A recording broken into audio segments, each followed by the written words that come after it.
So hello everyone, I hope you are doing well. तो finally GS paper 3 का भी paper conduct हो चुका है।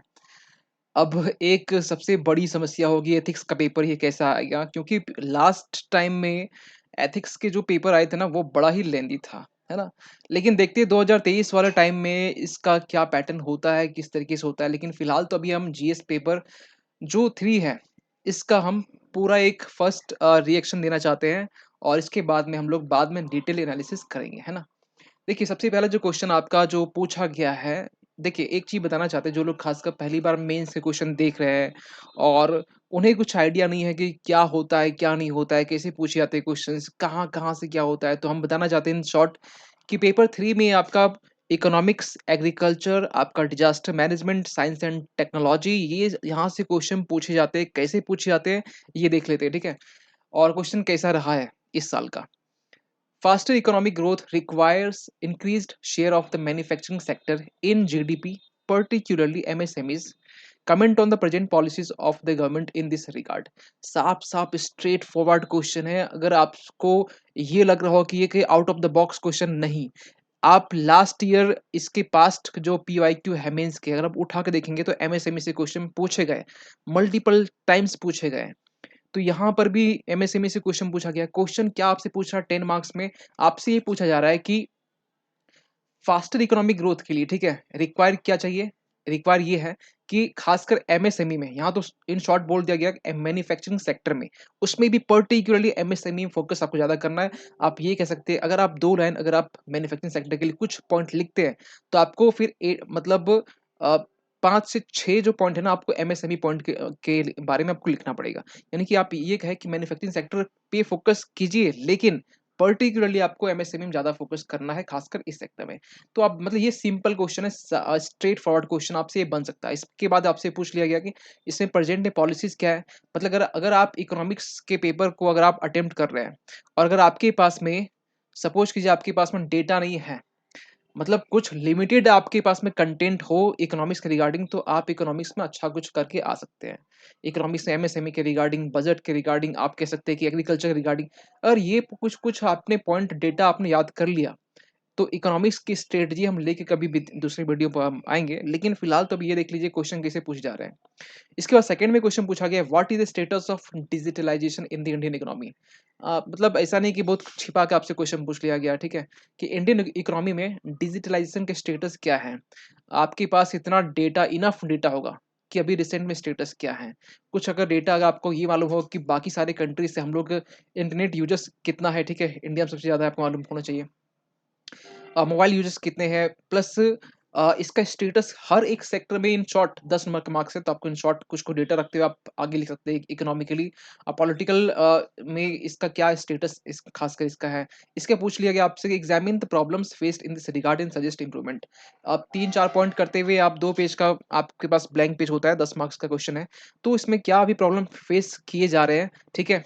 बोल सकते हैं साइबर अटैक हो गया, लैक ऑफ बोल सकते हैं कि इंफ्रास्ट्रक्चर चीज़ें, मतलब वही बेसिक चीज़ें हैं, ठीक है? डेटा अगर रख देंगे, कुछ डेटा, कुछ रिपोर्ट्स, किसी कंट्री डेटा आपने रख दिया, तो ये सोने पे सुहागा है, ये वैल्यू एडिशन होगा, क्योंकि ये क्वेश्चन सबको मालूम होगा। जो लोग मेंस अपियर हो रहे हैं, ये सबको मालूम होगा। आपने ऐसा कुछ क्या किया कि आपने आधा मार्क्स आपने चुरा लिया बाकी सबसे। इसके लिए आपको डेटा आपको रखना पड़ेगा। डेटा बोलन इस पेपर 3 में, भले ही आप जीएस पेपर 1 और 2 में डेटा का यूज़ इसके कंपैरेटिवली पेपर 3 में कम करे या मतलब इससे बहुत भी कम करे इसके कंपेयर में। लेकिन आपको पेपर 3 में करना पड़ेगा, ख़ासकर आपकी इकोनॉमिक्स वाले पार्ट पोर्शंस में, क्वेश्चंस में आपको करने ही पड़ेंगे।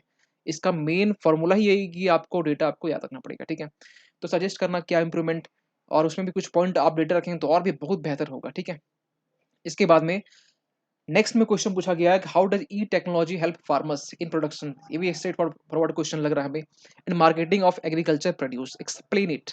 एक तो था टेक्नोलॉजी, उसके ऊपर भी ई लग गया। अब इन इसको हम समझाते हैं इसका क्या मीनिंग हुआ। देखिए, एग्रीकल्चर के प्रोडक्शन में और आपका मार्केटिंग में ई टेक्नोलॉजी किस तरीके से हेल्प करता है। तो आपको इसको एक्सप्लेन करना है, किस तरीके से हेल्प कर रहा है और प्लस एक लास्ट में एक डायमेंशन आपको ऐड कर देना है, ठीक है? क्योंकि आप पूरा 2 पेज इसी को लिखेंगे नहीं एक डायमेंशन में। एक पॉइंट यहाँ ऐड कर देना कि हाँ, there are some lacking, there more needs to be done. मतलब उसमें क्या-क्या आपने वे फॉरवर्ड के फॉर्म में ही लिख देना, लेकिन इसमें 3-4 पॉइंट तो होने चाहिए कि इसमें क्या-क्या भी और चीज़ें हो सकती हैं, क्योंकि प्रोडक्शन कम हुआ, फार्मर्स सुसाइड कर रहे हैं, ठीक है? मतलब ये चीज़ें क्योंकि अभी तो जवान मूवी है ना, उसमें भी बेसिकली फार्मर्स का इश्यूज़ को बहुत ज़्यादा दिखाया गया है। आगे देख लेते हैं। आगे क्या क्वेश्चन है 4 में, state the objectives and measures of land reforms in India. Land reforms के ऑब्जेक्टिव्स एंड मेजर्स क्या है? मतलब ऐसे क्वेश्चन अगर जो बेसिक इकोनॉमिक्स पढ़ा होगा प्रीलिम्स के पर्सपेक्टिव से, वो ऐसे क्वेश्चंस को इजीली सॉल्व कर सकता है कि ऑब्जेक्टिव क्या है लैंड रिफॉर्म्स का, ठीक है? फ्रेगमेंटेशन बोल सकते हैं, लैंड इक्विटी बोल सकते हैं। इसके बाद फिर discuss how land ceiling policy on land holding can be considered as an effective reform under economic criteria. Land ceiling जो पॉलिसी है, देखिए ये ना स्ट्रेट फॉरवर्ड क्वेश्चन है, मतलब इसमें कोई आपसे छुपाया नहीं गया है। ये किस तरीके से इफेक्टिव रिफॉर्म्स रहा है खासकर इकोनॉमिक क्राइटेरिया के लिए, इकोनॉमिक क्राइटेरिया, ठीक है? पॉलिटिकल वाला साइड करके आपको लिखना है, क्योंकि इकोनॉमिक्स का क्वेश्चन है। तो आपको इकोनॉमिक जो क्राइटेरिया इसके अकॉर्डिंग आपको पॉइंट रखने हैं कि क्या-क्या इसके इसके फ़ायदे हुए, इसके क्या इफेक्टिव रिफॉर्म्स, इसके क्या-क्या बोल सकते हैं कि चीज़ें अच्छा एक एडवांटेज देखने को मिला है ना?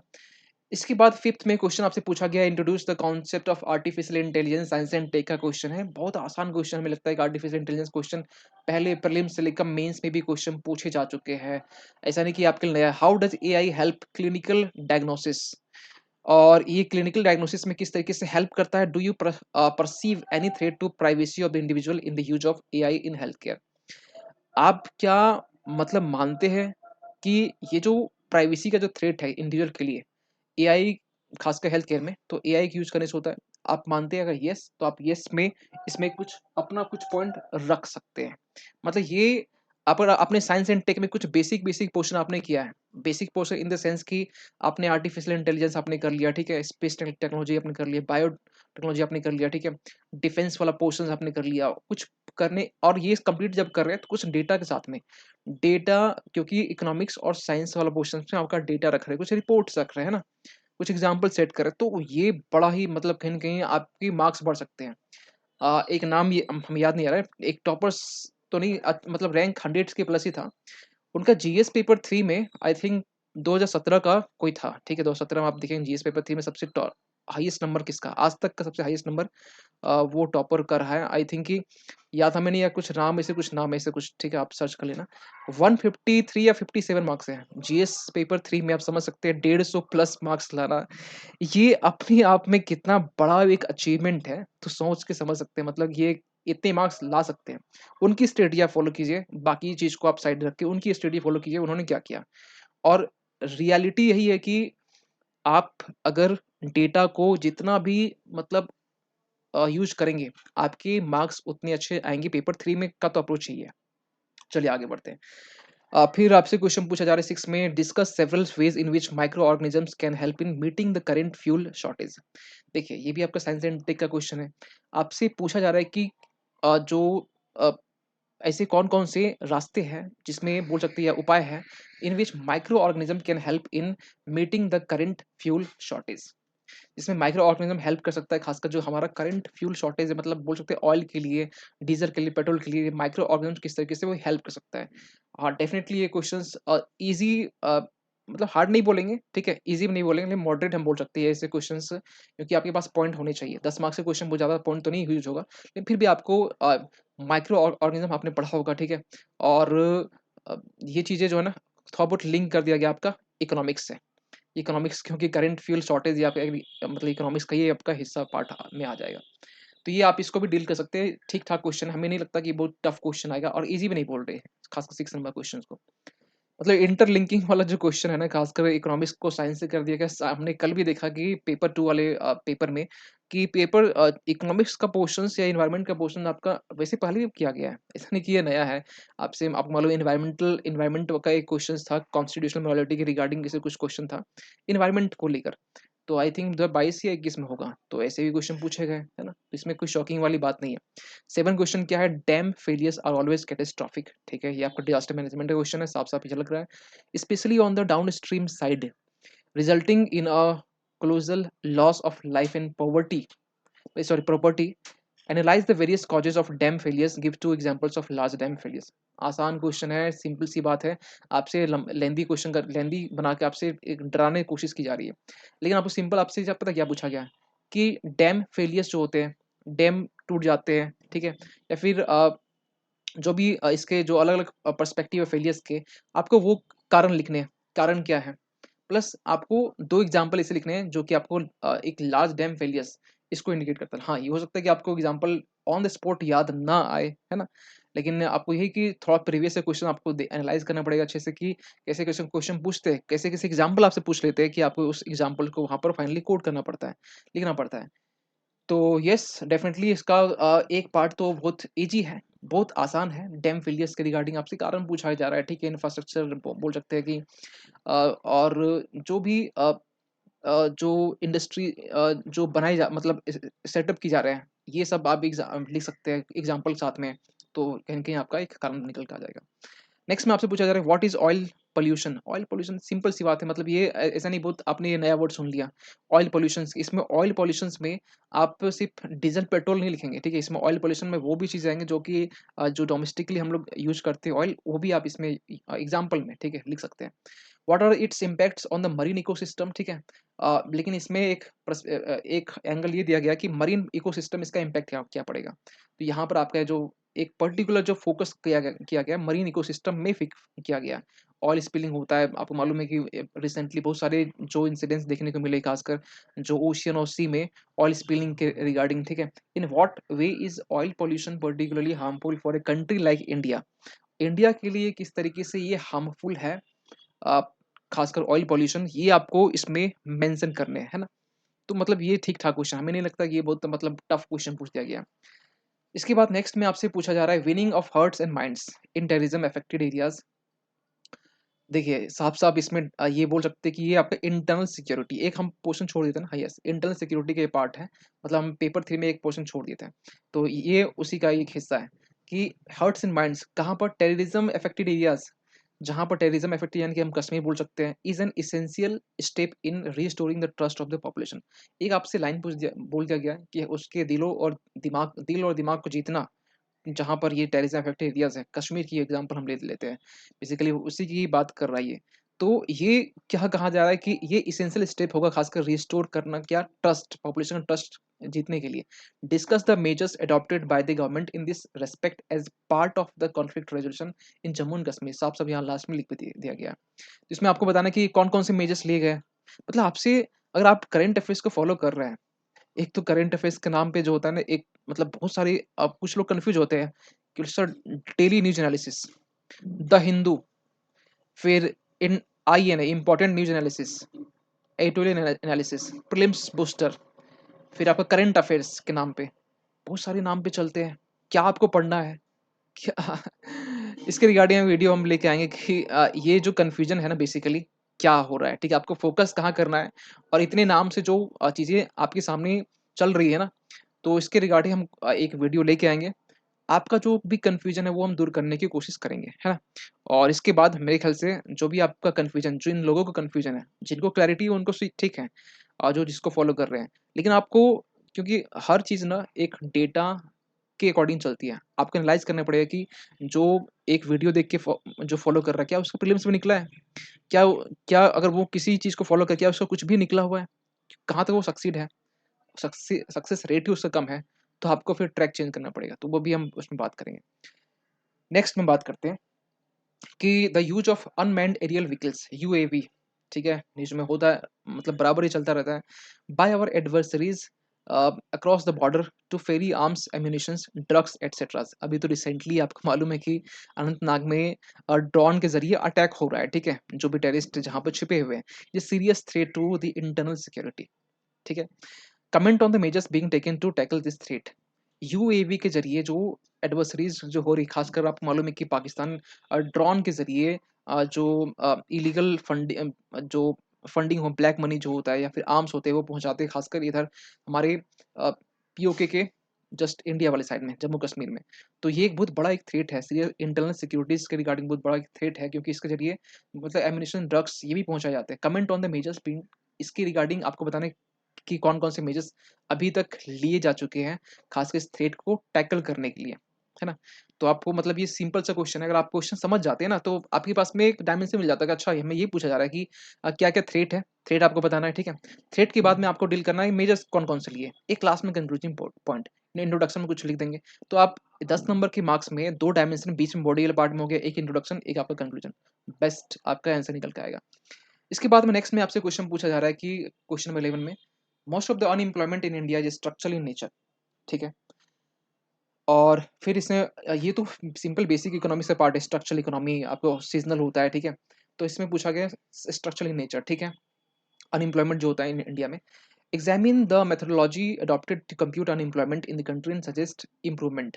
आपको एग्जामिन करना है कि अनएम्प्लॉयमेंट की रिगार्डिंग जो मेथोडोलॉजी अडॉप्ट की जाती है और सजेस्ट करना है कि इसको कैसे इम्प्रूव कर सकते हैं। ठीक-ठाक क्वेश्चन है। अगर आपने प्रीलिम्स लेवल की बेसिक आपने अगर पढ़ी है, तो आप इस चीज़ को अटेम्प्ट कर सकते हैं।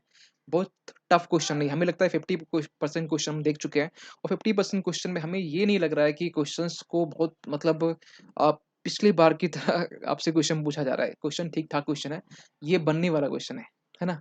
आई होप कि प्रीलिम्स में थोड़ा झटका ज़रूर दिया गया, लेकिन हमें नहीं लगता है कि अब एथिक्स वाले पेपर में भी कुछ ऐसा करने वाला है। क्योंकि प्रीलिम्स में झटका दिया तो यूपीएससी कभी नहीं चाहेगी कि मतलब मेंस में भी लोगों को झटका दे। मतलब इतना झटका नहीं देगी, ठीक है? एक मतलब किसी फ़ेज़ में एक एक फ़ेज़ में झटका ज़रूर दे सकते हैं, लेकिन तीनों फ़ेज़ में या दोनों फ़ेज़ में नहीं देगी, एक फ़ेज़ में देगी ज़रूर। अब देखते हैं नेक्स्ट वाले जो पेपर होने वाले हैं 2024 का प्रीलिम्स, उसमें प्रीलिम्स में झटका नहीं मिला, तो मेंस में झटका ज़रूर से ज़रूर मिलने वाला, कुछ चेंजेज़ वहाँ पर भी देखने को मिल सकते हैं, है ना? अब नेक्स्ट देखते हैं distinguish between care economy and monetized economy. Care economy and monetize economy. Care economy आपको मालूम है कि न्यूज़ में ये था, है ना care economy. Monetize economy I hope कि बहुत कम लोग सुने होंगे, लेकिन हाँ, हो सकता है कि कुछ-कुछ टर्म कुछ टर्म थोड़ा बहुत बहुत सारे लोग नहीं सुने होंगे। लेकिन केयर इकोनॉमी एक टर्म आपने सुना होगा। अब इस दोनों को डिस्टिंग्विश करना है। अगर आपने केयर इकोनॉमी सुना होगा, तो आप थोड़ा बहुत कुछ लिख सकते हैं मोनेटाइज इकोनॉमी के बारे में। लेकिन कोई नहीं, तो हम समझ सकते थे कि कुछ क्वेश्चन आपसे थोड़ा-सा आउट ऑफ द बॉक्स नहीं है, लेकिन ठीक है क्वेश्चन।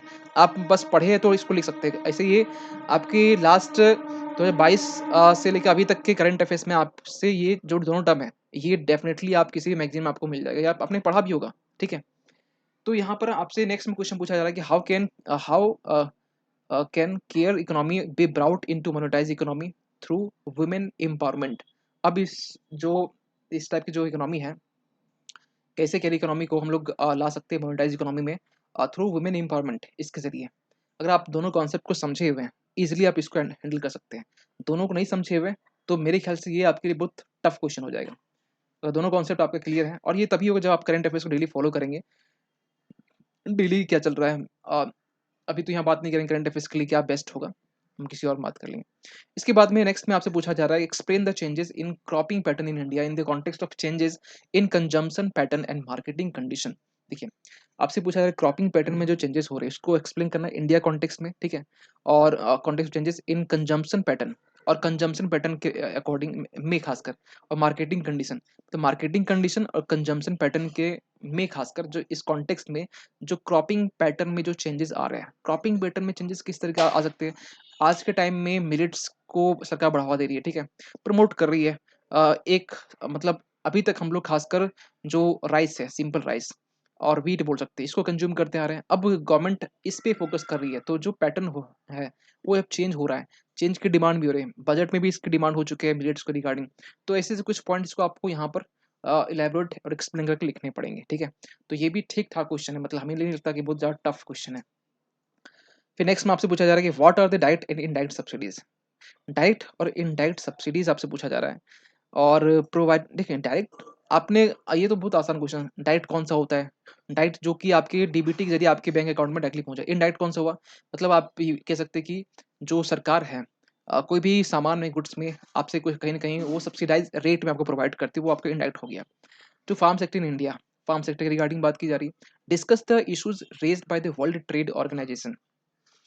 अब ये इश्यूज़ को डब्ल्यूटीओ के अकॉर्डिंग जब ये रेज़ किया जा रहा है, ठीक है? जो इश्यूज़ हैं, उसको आपको डिस्कस करना है in relation to agriculture subsidies.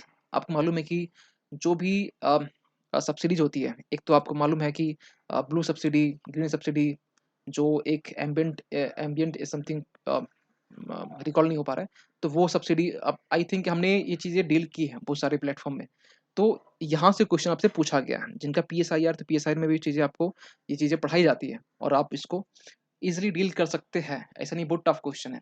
और ये 2023 में भी ऐसे क्वेश्चन बने हुए हैं, मतलब 22 से लेकर 23 दोनों साल डब्ल्यूटीओ को लेकर खासकर इंडिया में जो एग्रीकल्चर सब्सिडीज है, ये मुद्दा बना होता, मतलब हमेशा यूएसए खासकर इसके इस इश्यूज का डिमांड करता है डब्ल्यूटीओ में कि इंडिया सब्सिडी ज़्यादा देता है, ठीक है, अपने एग्रीकल्चर सेक्टर में। तो इसमें कहीं ना कहीं बाकी सारे जो कंट्री डेवलप कंट्री उनको नुकसान सहना पड़ता है। चलिए आगे बढ़ते हैं। तो अगला जो क्वेश्चन है बेसिकली आपका है, the adoption of electric vehicles is rapidly growing world wide.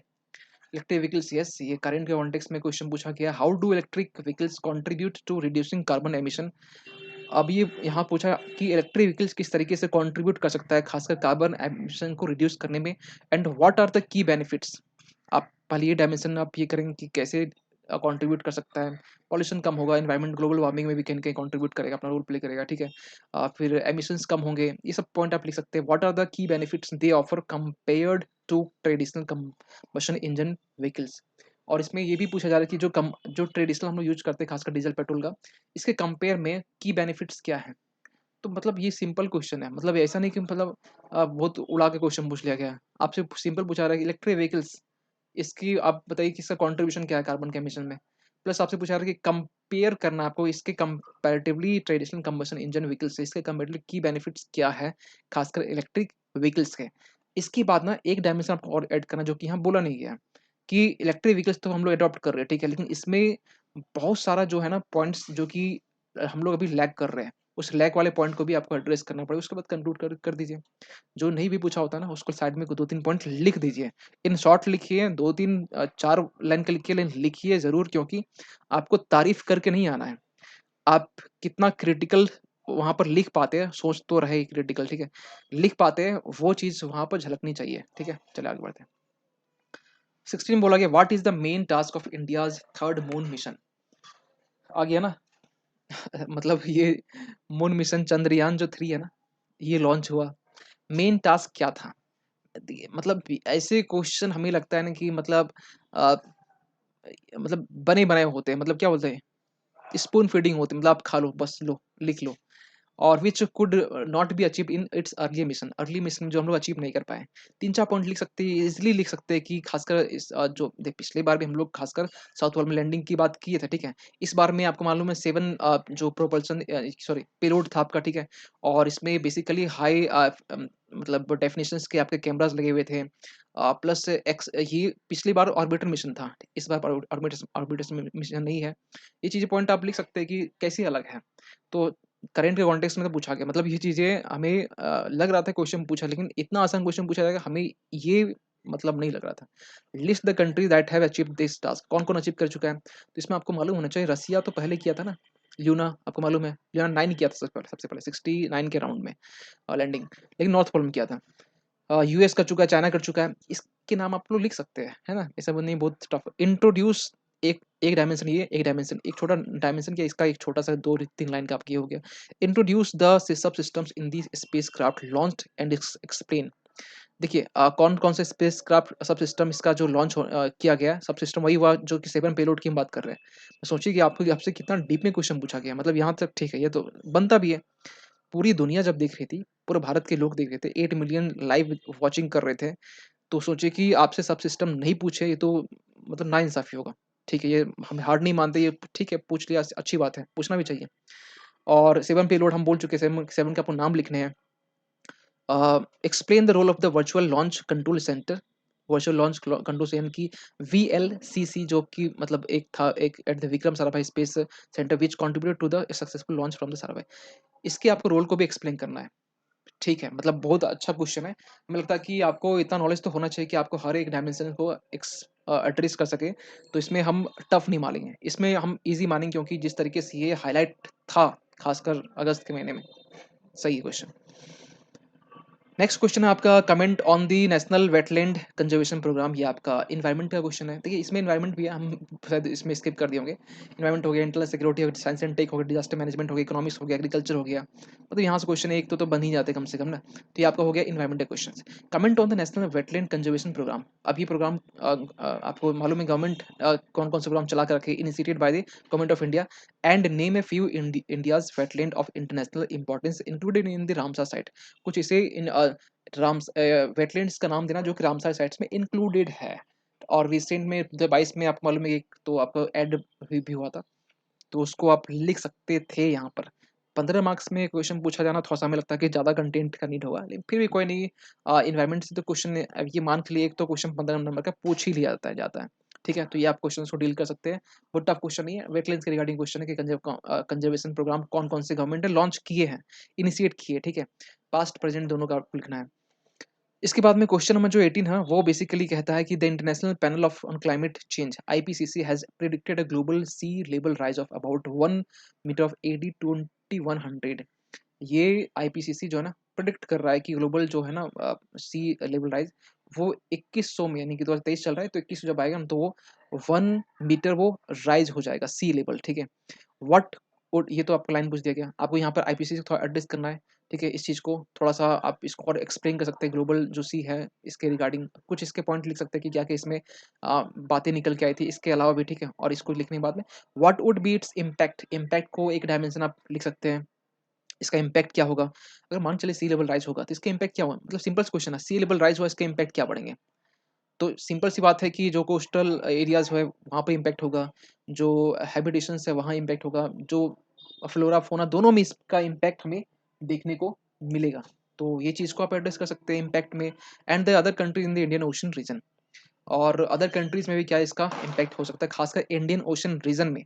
मतलब ये जो मेडागास्कर हो गया, खासकर इसमें श्रीलंका हो गया, मलेशिया हो गया, लक्षद्वीप हो गया, यहाँ पर भी आपको इम्पैक्ट आपको लिखने पड़ेंगे, नाम लेके अगर लिखेंगे, कुछ मैप से यूज कर लेंगे तो बेस्ट और बेटर हो जाएगा। ठीक है, इसके बाद में 19 में क्वेश्चन पूछा जा रहा है कि what are the internal security challenges being faced by India. Internal security challenges कौन कौन से हैं, मतलब ये तो कौन कौन से इंटरनल में आपको मालूम है कि आपको नेक्सनलिज्म हो गया, फिर आपका जो अ, बहुत सारे इसमें पॉइंट ऐसे निकल के आते हैं जो कि इंटरनल सिक्योरिटी को कहीं चैलेंज करता है। ये इजिली आप इसमें 4-5 पॉइंट लिख सकते थे। Give out the role of central intelligence and investigative agencies. आपको बताना है कि सेंट्रल इंटेलिजेंस और इन्वेस्टिगेटिव एजेंसीज के रोल क्या है ना इसमें।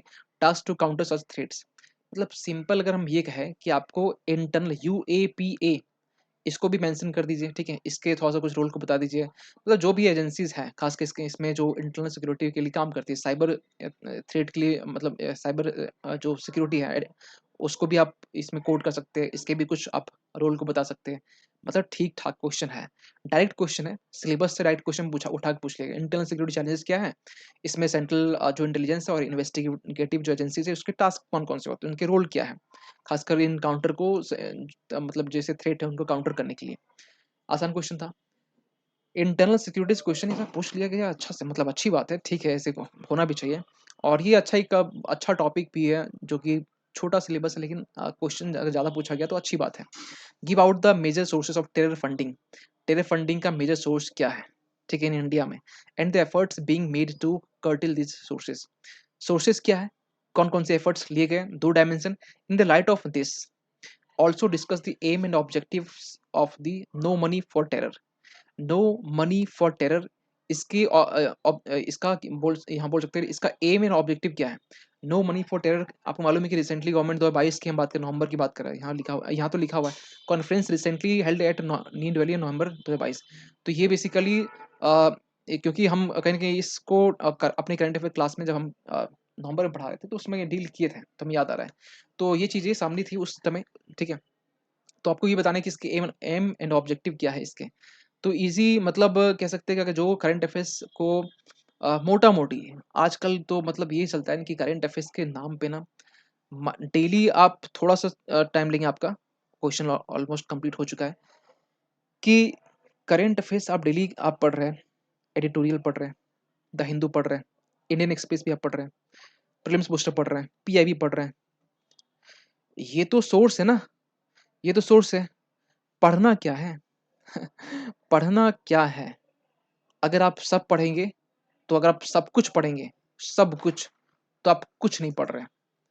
अगर आप सब कुछ पढ़ रहे हैं, तो आप कुछ भी नहीं पढ़ रहे हैं। कैसे? आप खुद एनालाइज़ कीजिए कि आप जो डेली पढ़ते हैं करंट अफ़ेयर्स के, जितना आप टाइम दे रहे हैं, चाहे दो जो इंसान करंट अफ़ेयर्स में जो 1 घंटा मैक्सिमम, ये बता रहे हैं मैक्सिमम 1 घंटे से ऊपर जो टाइम दे रहा है डेली का, मतलब न्यू में रिवीजन को हम छोड़ दे रहे हैं, 1 घंटा से ऊपर जो टाइम दे रहा है, वो सोचिए कि वो फेलियर की गिनती में। डेटा तो यहाँ भी यहाँ रखेंगे नहीं, ठीक है? जब बोलेंगे सर आप डेटा रखेंगे जब हम वीडियो लेके आएँगे। तो आप देख सकते हैं कि यस, इसमें बेसिकली ये देखा जाता है कि फेलियर 1 घंटे से ऊपर मत दीजिए। शुरुआती दौर है तो आप थोड़ा टाइम लग सकता है, लेकिन इसको आप कम करते हुए एक प्रिपरेशन जब आपका अ, एक स्ट्रीमलाइन बोल एक लाइन में आ जाएगा, तो आप बोल सकते हैं 1 आवर्स सही है, बेस्ट है, बहुत बढ़िया है। शुरुआत में 3 घंटे जा रहे हैं वीडियो देखने में, नीचे पढ़ने में, ठीक है, ये सही है, कोई इसमें बड़ी बात नहीं है। किसी पर डिपेंड हो जाएँगे ना, ये बड़ा खतरा है, ये बहुत ही बड़ा खतरा है। इसलिए इससे बचिए, खुद क्रिटिकल जो थिंकिंग है उसको थोड़ा-सा डेवलप कीजिए, और वीडियो हम लेके आएँगे इसमें, तो जो लोग खासकर नए हैं, तो चैनल को सब्सक्राइब कर लीजिए। और एक मेरा चैनल है भारत अफ़ेयर्स करके, तो आप वहाँ पर भी हमें सब्सक्राइब कर सकते हैं। खासकर उसमें इन्फॉर्मेटिव वीडियोज़ हम डेली बेसिस पे जो आते हैं, चाहे वर्ल्ड के रिगार्डिंग हो, नेशनल के रिगार्डिंग हो, चाहे दूसरे इंटरनेशनल रिगार्डिंग हो, तो उसमें हम लाते हैं। तो चलिए मिलते हैं हम लोग अगले किसी वीडियो में, तब तक के लिए थैंक यू सो मच।